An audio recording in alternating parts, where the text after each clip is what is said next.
and all the porters and the station master's daughters would be searching high and low, saying, Skimble, where is Skimble? For unless he's very nimble, then the night mail just can't go.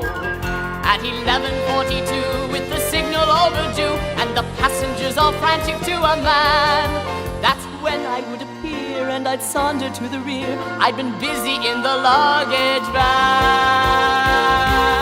Then he gave one last of his last green eyes, and the signal went on clear. They'd be off at last for the northern part of the northern hemisphere. Skimbleshanks, the railway cat, the cat of the railway train. You might say that by and large it was me who was in charge of the sleeping car express. From the driver and the guards to the bagman playing cards, I would supervise them all, more or less. Down the corridor he paces and examines all the faces of the travelers in the first and the third.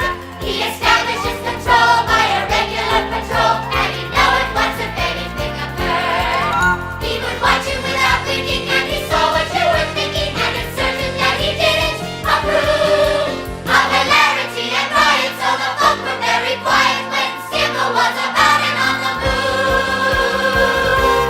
You could play no pranks with Skimbleshanks. He's a cat that couldn't be ignored. So nothing went wrong on the northern bill when Skimbleshanks was aboard.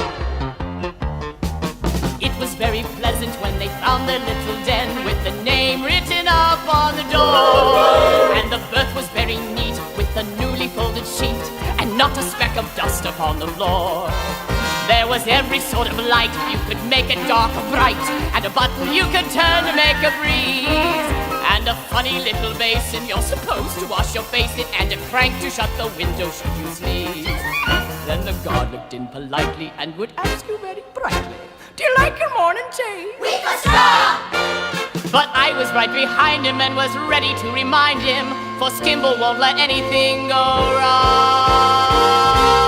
When they crept into their cozy berth and pulled up the counterpane, They all could reflect it was very nice to know that they wouldn't be bothered by mice. They could leave all that to the railway cat, the cat of the railway train. Skimbleshanks, the railway cat, the cat of the railway train.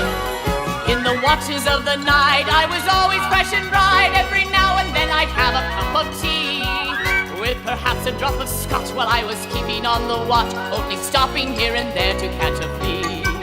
They were fast asleep at crew, and so they never knew that I was walking up and down the station. They were sleeping all the while I was busy at Carlisle, where I met the station master with elation. They might see me at Dumfries if I summoned the police, if there was anything they ought to know about